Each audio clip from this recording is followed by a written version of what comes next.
Welcome to the Hard Bounce Masterclass. I'm going to be showing you guys how to make this style like Adrian and Franck that's blowing up in 2025. You can get this full template at the top of the description. I'm going to be showing you how to make everything. We got no presets. Everything is made from scratch here, so let's dive in. Alright, we're at 162 BPM. First thing we got here is our kick.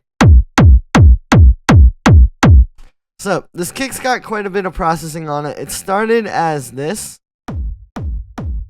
Right, so already a pretty solid kick. But you can hear it's not quite right what we're hearing here. So what I did first is inside of the simpler, I just made it a bit shorter. Right, you can see I dragged that back and then I faded it. I've also pitched it to be in key with the bass. Right, there's the OG pitch and you can already tell. It just hits a bit harder when it's in tune. I find with these really fast genres, tuning your kick and bass really helps because, like, it is pretty chaotic, but then you get this really clean thing and the synergy happening between those two that sounds really good.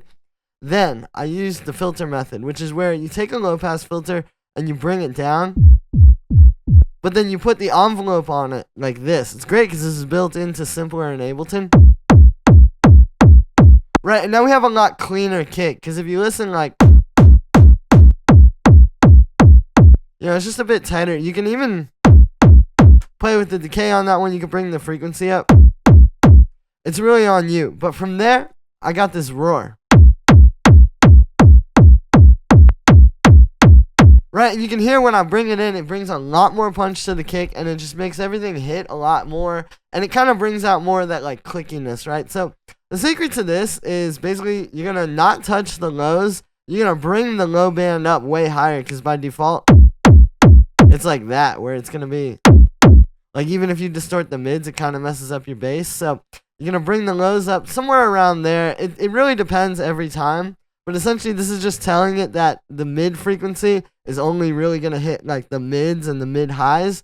And then what you're going to do is distort the mids and the highs separately. You notice I tend to bring the highs up more, too. This is why I really like multiband distortion.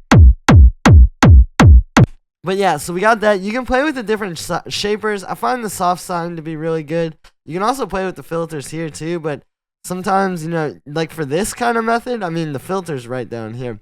The other secret to this is the dry wet. So you're going to definitely make sure that you're not using that much of it, really. Right, because as we go up, it kind of gets a bit ridiculous, and it's also going to mess up your track.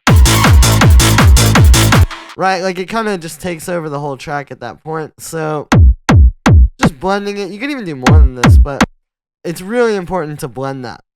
So then we got the bass line. So the bass line starts as this. Right, we got this pattern here. You can see it's just playing A on the upbeats. That's usually the thing with this genre, right? Like a one-note bass line. I think it helps make it really, you know, just simple and punchy, but really effective.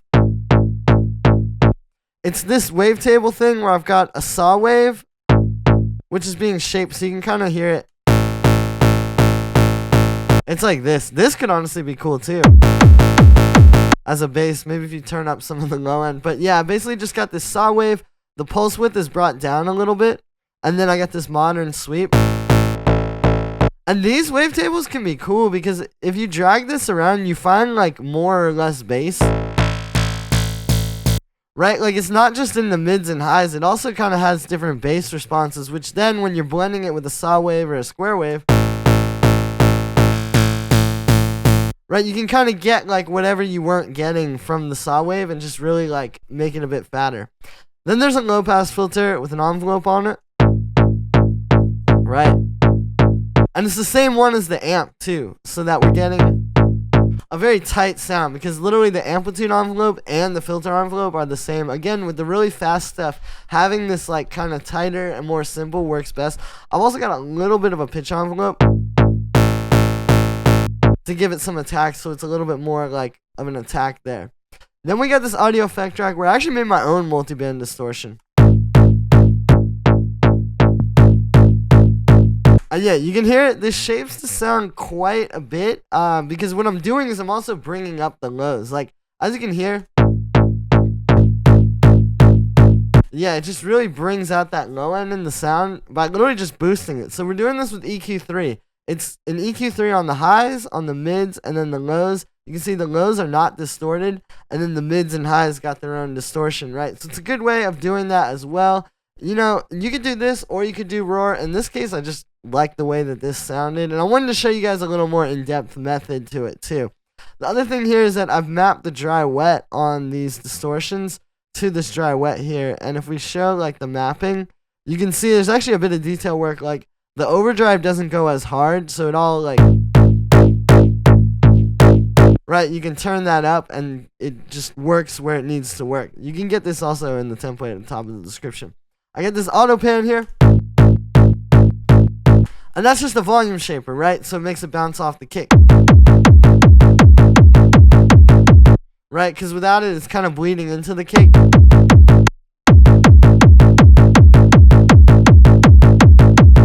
Right? It's another way that they make these basses really tight and punchy. Then on the group there, I've got a bit of saturation actually. So here's without it. With it. It's really subtle. You more so hear it in the whole mix. Like if I turn it off and then on. Yeah, the whole track hits harder because these are just smacking. So it's a really good way to also glue them. Right, that's basically the signal, and then I'm just only doing 40% of it. You can even play with that hard curve setting too if you really want to play around with it. As you can hear, that sounds good as well. But yeah, it's just kind of gluing those and giving them a bit more punch. Then we got the screech. So you can hear, this just hits every 4 bars. It's kind of like a bit of punctuation, right? Like it's just telling you like, here we are in the track. Another thing with this is the note length. So it's playing the same note. Obviously I showed you with the bass, but see, you get a lot out of note lengths with these. Even if I do like maybe more of a pattern over here, like if I do like this.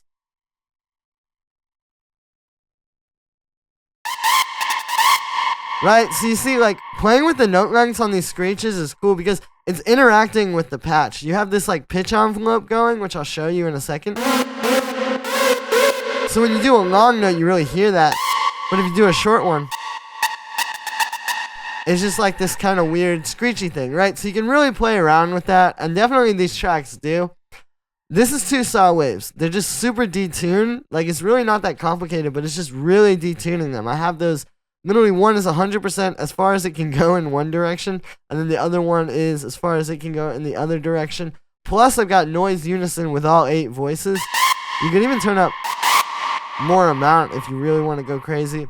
I've got the matrix here. You can see I've got a pitch envelope. So the secret to this is you actually don't use that much. It's only like 3.8%. That's how you get the screech sound, because if you do too much, you know... Even like 8% was kind of, or like 10. You know, it kind of starts to sound more like an EDM synth. To get that really classic screech, it's just like a very little bit of the pitch envelope. Like you don't want it to really even change pitches that much, but it is very noticeable, right? And then also the secret is you're going to have it shaped kind of like this, right? If you do this, again, it's like an EDM synth. The screech is hearing the synth go like, wow, like, shaped like that. And then also that's why the note length, like, because those really short notes, it's barely going up, and then the long ones is where you get the full thing, right? So that's really the secret. It's that shape and then just a tiny bit of it. Even if you're using other synths, it's still the same thing. Then we got this long reverb, right? The reverb is a pretty big part of the screech, and it works with this sound because you don't hear it that much, right? So I think with this kind of mixing where you're like, you know, using a lot of reverb and stuff, it's important to just think about like the notes that it's playing. Since you just hear this and then it stops, you can have a really long reverb, whereas maybe something like this, you know, those sounds are a bit more dry because they're just constantly happening. This hits and then it just disappears, so it works. I got the auto pan sidechain and then a nice high pass filter just to make sure it doesn't mess up the bass. Then we got this stab. So yeah, a lot of times people use audio for these stabs. Like I really wouldn't be surprised if a lot of the 240 tracks and a lot of the R label and Franck tracks and that kind of stuff is actually just like an audio stab. But I wanted to show you guys how to make it in the synth. So this is the pattern here, right? And this is also like important to note how this works with the bass line, right? Because the bass line is kind of playing a very similar pattern. Right, and then at the end it kind of jumps off, but you get a lot of power when you have these working together where it's like it hits, and then you get just the bass, and then they hit together, and then just the bass. There's a lot to that. Like, it seems like these simple MIDI files, but there's a lot going on as far as, like, how it all works together, really. Whereas, like, let's say I just take this and just make, like, my own pattern that's not really, like, working with that. You know, it's not quite as, like, powerful. And then, yeah, at the end, that. And this is another sound where you can play with the note runs, just like the screech, because when you have these shorter notes, it's just going to be a lot more. Right, and then the long ones, you really hear the wavetables. So the way that we're doing this sound is, I'll show you what it sounds like just coming straight out of the synth with no effects. So there's not really that much happening with the effects for this one, right? You can hear it's really the sound. So what we're doing here is it starts with this FM fold. Right? A really juicy kind of wavetable that has a lot of harmonics and adds like a lot of cool stuff to the sound. Then to make these kind of stabs, like the classic sort of stab is basically something like that. And then you have a saw wave or a square wave. Can also work really well. And it's an octave and 7 semitones up. That's what this is. So you're basically doing an octave and a fifth. Because if you just have it be an octave,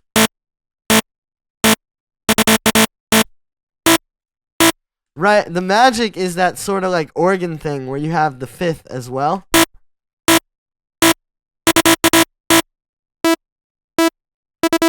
Like that's on its own. And you can even try just 1/5. Without the octave, but you can hear it's not quite the same. It's really like having it that much higher up and then hearing them at the same time. There's not much else inside of the synth. It's really just a matter of getting those to work really well together and finding a good wavetable too, because like different ones, you know, all of a sudden it's not going to work as well. You really got to get that bass wavetable right. Then I've got this hybrid reverb.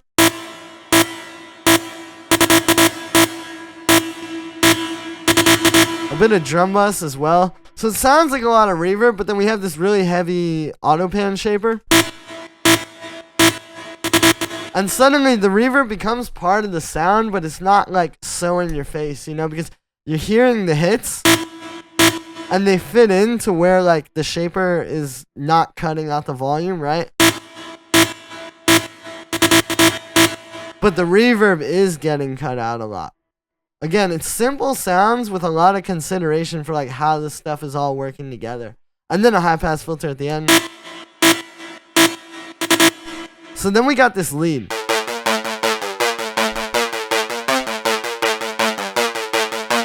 Pretty simple, right? It's just a straight 8th note rhythm. Like there's not really a whole lot of syncopation. You know, I think again, when you get these really fast tracks, having something jumping all around, like if this was gonna go like this, you know, it's a little bit too much throwing at your brain. But then if you just have it, dun, dun, dun, dun, dun, it really like fits with the groove that's happening. This one also explores a little bit more of the scale, but it's not really like a basic minor scale, right? Because if we're in the key of A, technically that's breaking the key. So we're kind of doing this more like kind of evil. Very simple scale though, you know, just really 4 notes. And we're really focusing on that root note. Again, when you have all this stuff working together, playing that root note, that A, it creates a lot of power, right? But then this can jump to other notes and create a little bit more dissonance within that. Now the sound on this one seems simple, but it's a little bit more creative. Here's what it sounds like just straight out of the synth. So, the way you get this is it is basic saw waves just together, right? but they have different things moving on them. So on the first one, right, it's literally like that. It's like we got the pulse width up, and then there's an envelope on that. Like that. And then the second one is the same envelope on the sync. Right, and then on their own they sound kind of strange, but you put them together and it really builds something.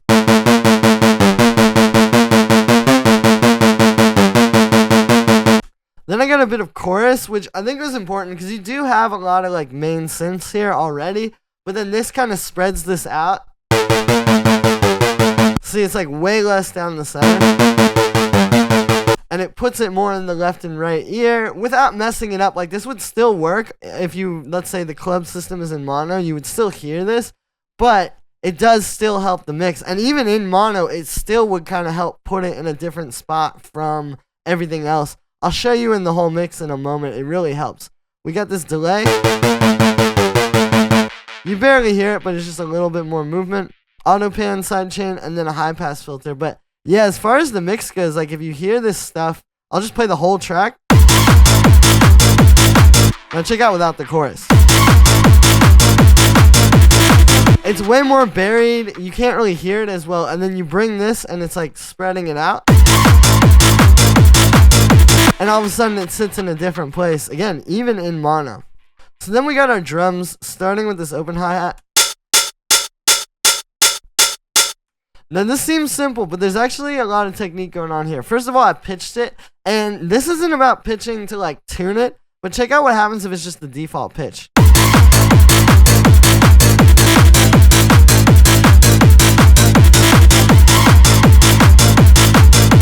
So you see, it wasn't quite fitting as well, and then as I brought it down, it still wasn't, and then all of a sudden, -4, perfect. Now, that's not to say that it's going to be -4 every time that's going to work, but a lot of times with hi-hats, you got to make sure, like, play with different pitches on the sample, because a lot of times it'll hit really, really well at the perfect pitch that does work kind of with your groove, which with something like this is not as simple as just saying, like, oh, just tune it to the key of the track, right? It's really, like, honestly magic. Like, you just have to listen, and then you hear it and you're like, yep, that's it, you know?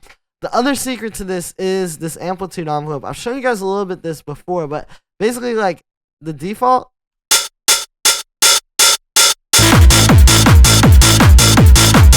Right, it's a bit too messy. It doesn't really have that much groove, but then check this out. When you just bring the sustain down a little bit so that you're getting this like attack here, but you're still getting the sustain, it makes it hit way harder. And that's important because you need this to really be like, you know, against the kick, like. Right? If it's too like soft, it messes the whole thing up. So yeah, a lot of processing there, but more so inside of the simpler rather than like effects. You really don't want to do too much effects to something like this. We got a closed hi-hat, just playing straight 16th notes, and the auto pan on this one to shape it too, I think does a lot, because like,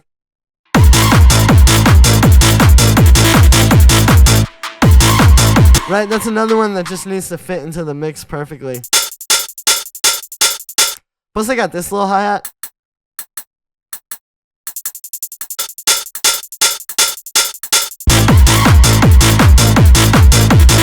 Just giving us a little bit of groove and syncopation. We have like an 808 clap.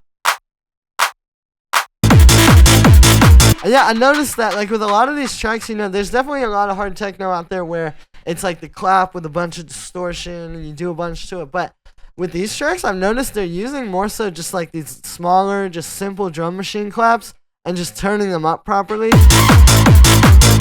And it grooves really well. Like you just have really short drums, and it's going to work well with this kind of groove.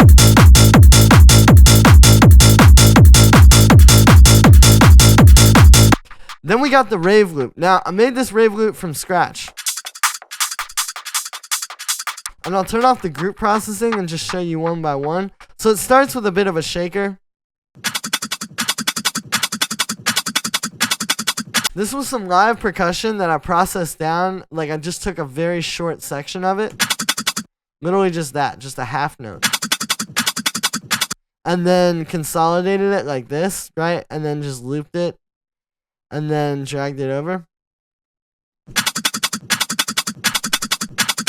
I believe it was pitched up a little bit as well. So like taking very short sections of live percussion and then looping it a lot of times. And then there's a bit of auto pan, actually panning this. And then a high pass filter. And yeah, the panning on this one is cool. You can hear it. It's not even that heavy. But it kind of wakes this up. And this is where you can do this, because this is like that kind of background percussion that's meant to just give a lot of texture to the track. I have a little, very metallic sounding hi-hat too. Which is more meant to fit into that shaker. Right, like they kind of work together. Then we add in this distorted rim shot. Right, so we have basically a rim shot. Just doing like this pattern on some of the upbeats.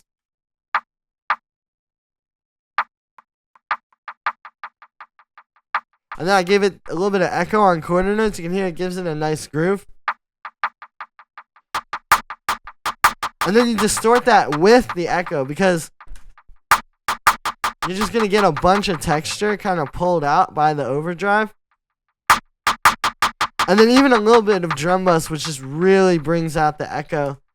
And this is pretty heavy on its own, but it also, once you fit it in with the auto pan and the stuff that we're doing on the group, it kind of all works together. And then we got a little kick too. Right, so whenever I make rave loops, I like to add a kick and a hi-hat.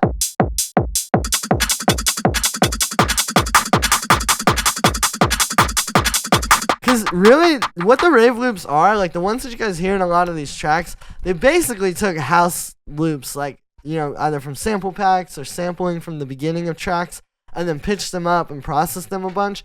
So I'm kind of like recreating that here by just having a kick, and then we bandpass filter it. So then we're getting that, and then you auto pan sidechain it. And then a high pass filter is very important, right? And then it becomes more of a percussion loop. And it's going to fit perfectly into your track.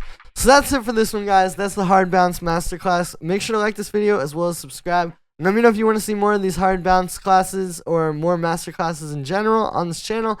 Make sure to grab this project file at the top of the description as well. You can get the project files, samples, MIDI, presets, everything you saw in this video, so you can build your own track. You know, there's really not a lot you can do right now to make better tracks instantly, if I'm being honest. But if you grab this and you start building tracks around it, you really will. And I'll see you tomorrow with another video.